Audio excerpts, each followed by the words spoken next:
안녕하세요. 한국기업평가 SF본부 소속 하지인 연구원입니다.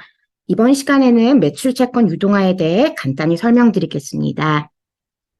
먼저 매출채권 유동화의 일반적인 특성, 기본 구조 등을 살펴보고 텀론 확정 매출채권 유동화, 리볼빙 확정 매출채권 유동화, 그리고 장래 매출채권 유동화로 구분되는 각 유동화 방식에 대해서 좀 더 상세히 알아보겠습니다. 매출 채권이란 기업이 주요 영업 활동을 하며 발생하는 상거래 채권으로 지금까지 실제 유동화 거래가 이루어졌던 매출 채권을 다음과 같이 분류해 보았습니다. 일반 기업 대비 금융기관의 매출 채권은 신용평가 시의 주요 검토 사항에 있어 상당한 차이가 존재하기 때문에 평가 시 적용되는 평가 방법론이 상이한데 이번 시간에는 일반 기업의 매출 채권 유동화 시에 적용 중인 확정 매출 채권 유동화와 장래 매출 채권 유동화 방법론 내용을 위주로만 살펴보겠습니다. 일반 기업 매출 채권의 특성을 다음과 같이 정리해 보았습니다. 일단 매출 채권은 회수 기간이 상당히 짧은 자산입니다. 각 업체의 대금 결제 조건에 따라 다르긴 하나 매출 채권이 발생된 시점부터 대금 회수까지 통상 45일에서 90일 정도 소요됩니다. 따라서 유동화 자금 조달 기간 또한 이와 같이 짧을 수 있습니다. 매출 채권은 이자나 배당 등의 수익이 발생하지 않는 무수익 자산입니다.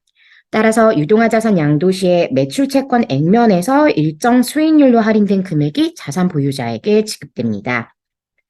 집중도란 유동화 자산에서 개별 채무자가 차지하는 비중을 말하는데 일반적으로 기업들은 안정적 매출을 위해 주 거래처를 확보하고 있기 때문에 개인 채무자들로 구성된 소매 금융 자산 대비 집중도가 높은 수준입니다. 따라서 유동화 평가 시에 집중도 수준과 함께 개별 채무자의 신용도, 거래 관계 등이 함께 고려됩니다. 희석화와 상계 가능성은 매출 채권의 금액이 매출 발생 이후의 반품, 매출 할인, 상계, 장려금 지급 등으로 감소할 수 있는 위험으로 채무자의 신용과는 별개로 매출 채권이라는 자산 고유의 특성 때문에 발생 가능한 위험입니다. 따라서 유동화 시에 이 희석화 위험에 대한 통제 장치를 마련하는 것이 매우 중요합니다. 다만 일반 기업의 매출 채권 중에서도 통신사의 단말기 할부 채권은 만기가 길고 할부 이자가 발생하며 채무자가 소매자산처럼 다수의 개인으로 구성된다는 점에서 방금 말씀드린 점들과는 다소 상이한 특징을 지니고 있습니다. 매출 채권을 유동화하는 방식은 현존 채권만을 유동화 자산으로 하는 텀론 방식의 확정 매출 채권 유동화와 장래 채권까지 유동화 대상으로 하는 리볼빙 방식의 확정 매출 채권 유동화, 그리고 퓨처 플로우 방식의 장래 매출 채권 유동화로 크게 분류됩니다. 각 방식에 대해서는 후반부에 상세히 설명드리도록 하겠습니다. 자, 그럼 가장 보편적으로 활용되고 있는 신탁구조 비할당 방식을 통해 매출 채권 유동화가 어떠한 구조로 이루어지는지 살펴보겠습니다. 자산 보유자와 채무자 간의 상거래로 발생하는 매출 채권을 자산 보유자가 신탁회사에게 신탁 원본으로 신탁을 하고 신탁회사는 이를 기초로 선순위인 제1종 수익권과 후순위인 제2종 수익권을 발행하며 이중 1종 수익권을 SPC에게 부여합니다. SPC는 유동화 증권을 발행하여 조달한 자금으로 신탁회사에게 제1종 수익권에 대한 대가를 지급하고 신탁회사는 SPC로부터 지급받은 제1종 수익권 대가 금액과 더불어 후순위 수익권인 2종 수익권을 자산 보유자에게 부여합니다.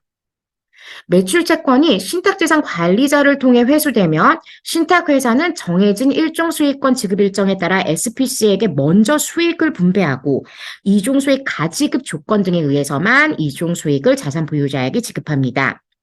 SPC는 지급받은 1종 수익금으로 유동화 비용을 지급하고 유동화 증권의 원리금을 상환하게 됩니다. 신탁이 비할당 방식이다라는 것은 매출 채권으로부터 회수되는 금원 배분에 있어서 선후순위가 설정되어 있다는 의미로 SPC가 갖는 1종 수익권이 자산 보유자가 갖는 2종 수익권 대비 우선권을 갖고 있다는 의미입니다. 장래 채권을 포함하여 유동화를 하는 경우에는 미래에 발생할 채권 규모를 정확히 예측하는 게 불가능하기 때문에 무액면 2종 수익권 발행이 가능한 신탁 방법을 사용하게 됩니다. 무액면인 2종 수익권을 자산 보유자가 보유하도록 하고 수익권의 선우순위를 설정함으로써 매출채권 발생 규모의 변동성을 통제하고 신탁자산 부실을 흡수할 수 있기 때문입니다. 매출채권 유동화 신용평가 시에 이제 공통적으로 검토되는 주요 요소에 대해서 설명드리겠습니다.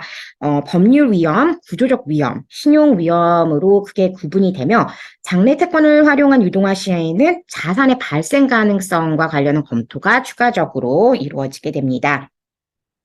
매출채권 유동화는 유동화 자산으로서 현존 채권뿐만 아니라 장래 채권 또한 활용되는 경우가 많기 때문에 매출채권의 양도 가능성이 주요 검토 요소입니다. 현행법상 장래 채권의 양도 가능성에 대한 명시적인 규정은 없으나 실무상으로는 대법원 판례에 기초하여 현재 권리의 특정이 가능한지 그리고 가까운 장래에 발생할 것으로 상당히 기대되는지 즉 특정 가능성 그리고 발생 개연성이라는 이 두 가지 요소의 충족 여부로 양도 가능성을 판단하고 있습니다. 자산 보유자와의 파산 절연 가능성은 진정한 양도인지의 여부 그리고 채무자 및 제3자에 대한 대항 요건의 구비 여부를 바탕으로 검토하게 됩니다. 참고로 자산 보유자가 자산을 양도하는 방식에는 직접 양도, 신탁을 통한 양도, 참가 계약을 통한 방법들이 있는데 주요 대법원 판례를 통해 신탁 방식이 자산 보유자와의 파산 절연성을 보장받는다고 인식된 이유로는 신탁을 통한 양도 방식이 널리 행해지고 있습니다. 혼장 위험은 매출 채권을 신탁한 이후 자산 보유자의 고유 자산과 신탁 자산의 혼장으로 신탁의 권리 행사가 제한될 수 있는 위험인데 이는 채무자 대항 요건을 구비하고 신탁 원본 회수를 위한 지급 계좌를 신탁 명의로 변경함으로써 통제할 수 있습니다. 신용위험 분석은 자산 보유자 및 채무자에 대한 신용도 분석인데 매출 채권의 회수 가능성과 직결되는 채무자의 신용도 분석뿐만 아니라 여타 유동화 거래 대비 자산 보유자에 대한 신용도 분석이 상대적으로 중요한 편입니다. 자산 보유자의 신용도가 채권의 발생 및 회수 가능성과 밀접한 연관을 지니고 있기 때문인데 특히 자산 보유자의 영업 지속성을 전제로 장래 채권까지 유동화 대상으로 하는 경우 또는 반품 등에 따른 희석화 위험을 자산 보유자의 담보 책임으로 통제하는 경우에는 더욱 그러합니다. 마지막으로 장래 채권까지 유동화 자산의 대상이 되는 경우에는 자산 보유자의 영업 안정성과 지속 가능성, 그리고 유동화 대상 사업 부분이 차지하는 중요성과 상품의 특성을 중심으로 유동화 자산의 발생 가능성에 대한 주요한 분석이 이루어집니다. 그럼 앞서 말씀드린 세 가지 유형의 매출 채권 유동화 방식에 대해 주요 검토 요소와 함께 상세히 좀 더 알아보겠습니다. 다만 주요 검토 요소는 방금 설명드린 일반적 검토 요소와 크게 다르지 않기 때문에 각 방식에 있어 특별한 점 위주로만 간단히 설명하도록 하겠습니다. 먼저 텀론 방식의 확정 매출 채권 유동화입니다. 유동화 회사가 자산 보유자로부터 현재 시점에 존재하는 매출 채권을 할인된 가격으로 양도받아 매출채권의 만기와 동일한 만기의 유동화 증권을 발행하고 매출채권 지급 기일이 되면 회수대금으로 유동화 증권을 상환하게 되는 일회적인 구조입니다. 자산 양도 방식으로는 직접 양도가 주를 이룹니다.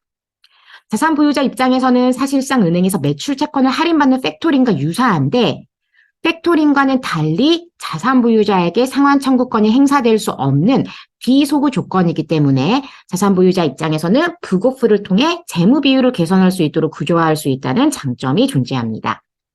반면에 유동화 기간이 현존 매출 채권의 잔존 기간으로 제한되기 때문에 자금 조달 기간이 단기에 그칠 수 있다는 단점이 존재하는데 통신사 단말기 할부 채권만큼은 현존 매출 채권의 만기가 길기 때문에 실제로 이러한 텀론 방식의 유동화가 많이 활용되고 있습니다.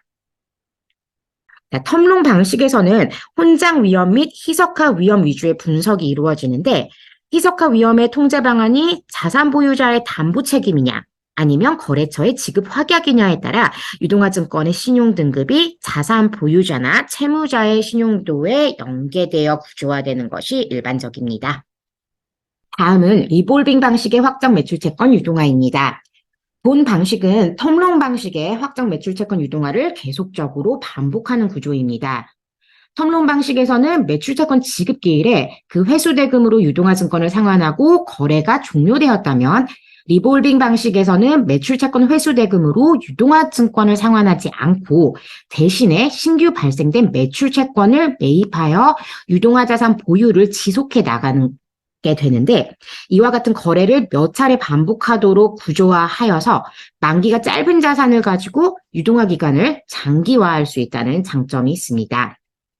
또한 선후순위 구조의 신용 보강 수단을 통해서 자산 보유자의 신용도를 상회하는 유동화증권 또한 발행할 수가 있습니다. 신탁 기간은 정상 기간과 통제 적립 기간 그리고 조기 상환 기간으로 구분되는데 정상 기간은 매출 채권의 포괄 신탁을 통해 유동화 증권 발행 규모가 일정 수준 유지되는 기간으로 이때 신탁 회수금은 각종 비용이나 유동화 증권 이자를 제외하고는 후순위 수익권에 대한 수익으로 지급되게 됩니다.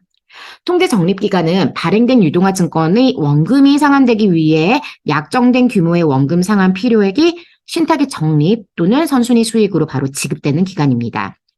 조기 상환 기간은 조기 상환 트리거가 발생하는 경우 신탁 만기 이전에 회수액 전부를 선순위 수익권 조기 상환을 위해 지급하는 특정 조기 상환 트리거 발생 시 나타날 수 있는 기간인데 자, 조기 상환 트리거란 유동화를 지속하면 유동화 증권의 상환 확실성이 저하될 것으로 우려되는 상황에는 만기 이전에 유동화 증권의 강제 조기 상환이 이루어질 수 있도록 하는 위험 통제 장치로서 거래액 참가자와 관련한 레이팅 트리거, 그리고 유동화 자산의 성과와 관련한 밸런스 트리거, 회수율 트리거, 신규 채권 발생률 트리거 등이 있습니다. 리볼빙 방식의 확정 매출 채권 유동화 신용평가 시 다음과 같은 사항들이 주요 검토 요소가 되겠습니다. 특이사항이 있다면 유동화 자산이 지속적으로 변동되는 점을 감안하여서 신용위험 분석을 할 때 특히 채무자 신용도 위험을 분석 시에 미래 특정 시점에 상정 가능한 최악의 유동화 자산 풀을 가정하고 그리고 유동화 채무의 만기 임박 시점에 조기 상환 사유가 발생한다는 그런 스트레스 상황을 가정하여 가지고 보수적으로 신용 위험 분석이 이루어지고 있습니다.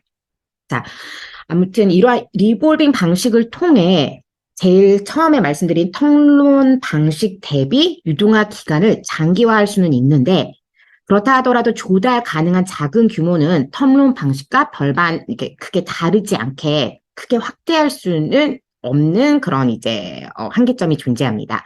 자, 어떤 시점에 현존하는 매출 채권을 1회만 유동하는 텀론 방식이든 아니면 어떤 시점에 현존하는 매출 채권이 차환되는 듯 새로이 확정된 매출 채권으로 계속 교체되는 리볼빙 방식이든 확정 채권 유동화로는 대차대조표상 현존하는 매출 채권 규모의 범위 내에서만 자금 조달이 가능하게 됩니다. 그래서 이러한 자금 조달 규모의 한계와 더불어 IFRS 도입 이후에 부고프 효과 감소의 영향이 굉장히 커서 최근 들어 이러한 리볼빙 방식의 확정 매출 채권 유동화는 사실상 거의 실행되고 있지는 않은 상황입니다. 자, 마지막으로 장래 채권까지 유동화 증권의 상환 재원으로 활용할 수 있는 퓨처 플로우 방식의 장래 매출 채권 유동화에 대해서 살펴보겠습니다. 자, 구조화 시에 아직 현존하지 않는 매출 채권을 자산화시키는 절차가 굉장히 중요합니다.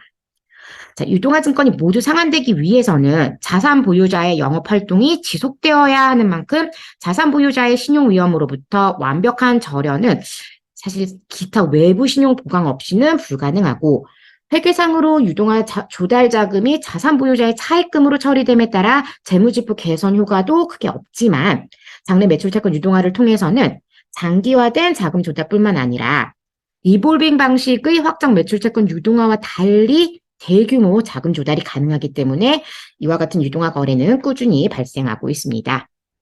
월 평균 400억 원 수준의 매출 채권이 회수되는 사업 부분의 매출 채권의 유동화를 가정해 보겠습니다. SPC가 보유하는 선순위 1종 수익권에 대한 신용 보강 수단으로서 자산 보유자가 보유하는 후순위 2종 수익권의 비율을 의미하는 추가 담보 수준을 4로 가정할 경우에 본 사업 부분에서는 매월 100억 원이 적립 또는 상환 가능하기 때문에 만약에 유동화 기간을 2년으로 설정하였을 때 총 2,400억 원의 대규모 자금을 일시에 조달할 수 있음을 확인하실 수 있습니다. 다음은 장래 매출 채권 신용평가 시 주요 검토 사항들입니다. 무엇보다 장래 매출 채권의 발생 가능성을 가장 주요하게 검토하게 되는데 발생 가능성은 자산 보유자의 영업 지속 여부에 의존하고 있기 때문에 자산 보유자의 신용도 분석이 모든 검토의 출발점이 됩니다. 단, 자산 보유자의 재무 위험과 영업 위험 간에는 차이가 존재할 수 있음에 따라 자산 보유자의 신용도와 장래 매출 채권 유동화 증권의 상환 가능성에도 간혹 차이가 생길 수 있습니다. 예를 들어 유동화 대상 부분이 자산 보유자의 사업에서 차지하는 비중이 굉장히 미미하고 그리고 그 사업 부분이 부실 사업 부분인 다 하는 경우에는 유동화 증권이 자산 보유자 신용도 대비 오히려 낮은 등급으로 발행될 수도 있습니다. 다만 굳이 조달 비용을 더 들여가면서 이런 거래를 한 유인은 굉장히 제한적이니 실제 사례가 존재하는 것은 아닙니다. 반대로 유동화 대상 부분이 영업 안정성 및 지속 가능성이 매우 높은 자산 보유자의 주요 사업인 경우에는 유동화 증권이 자산 보유자 신용도 대비 높은 등급으로도 발행될 수가 있습니다. 영위 사업의 지속 가능성이 높은 업종으로는 선도은행, 그리고 자본 집약적 장치 산업, 독과점 기업, 도로, 철도, 항공, 전력과 같은 국가기관 산업 등을 들 수 있는데 국내외 사례를 통하여 볼 때 이들 업종에서는 부도와 같은 재무적 문제 상황에서도 일정 기간 이상 영업이 안정적으로 유지되는 패턴을 보여왔습니다. 다만 장래 매출 채권 발생 가능성이 자산 보유자의 신용 위험과 완전히 절원될 수 없다는 점을 감안하여 영업 안정성이 매우 높다 하더라도 자산 보유자 신용 등급 대비 노칭업 가능한 범위를 당사에서는 최대 2노치까지로만 제한하고 있습니다. 장래 매출 채권 유동화 신용평가 시 이제 여타 주요 검토 사항 역시 앞서 설명드린 일반적인 검토 사항과 유사합니다. 특이점으로는 장래 매출 채권 유동화에 대한 자금 조달 의존도가 얼마나 되는지 자산 보유자의 조달 구조까지 검토한다는 점인데 장래 매출 채권 유동화 규모가 비유동화 차입 조달 규모와 비슷한 경우에는 자산 보유자의 신용도가 저하되거나 조기 상환 사유가 발생하는 경우 자산 보유자의 유동성 위험이 증폭되고 자산 보유자와 기타 채권자로부터 자산 유동화 부인 가능성이 높아질 수 있습니다. 따라서 당사에서는 유동화를 통한 조달 금액이 비유동화 차입 조달 규모의 5분의 1 이하 수준으로 설정되는 것이 바람직하다고 판단하고 있습니다. 자, 또 장래 채권 발행 규모의 변동성을 통제하기 위해 이제 신탁 비할당 방식 하에 신용보강으로서 이제 후순위 수익권이 신탁 자산의 부실을 우선 이제 흡수를 하도록 이제 구조화를 하는데 이때 초과 담보 수준 즉 이제 후순위 수익권의 적정 비율에 대한 검토도 이제 장래 매출 채권 평가 시에 상당히 중요한 부분입니다. 통상 일반적인 그런 제조기업의 장래 매출 채권 유동화의 경우에는 투자 등급 유동화 증권 발행을 위해서는 선순위 수익권 대비 후순위 수익권의 비율로서 최소 한 5배 수준을 적정하다고 당사는 이제 판단하고 있습니다. 자, 지금까지 알아본 이런 3가지 유형의 매출 채권 유동화 방식을 쉽게 이해하실 수 있도록 다음과 같이 비교표를 첨부해 드립니다. 더 자세한 내용은 당사 홈페이지에 공시되어 있는 확정 매출채권 유동화 평가 방법론과 그리고 장래 매출채권 유동화 평가 방법론을 참고해 주시기를 부탁드립니다. 이상 감사드리고 궁금한 사항 있으면 언제든지 문의 부탁드립니다. 감사합니다.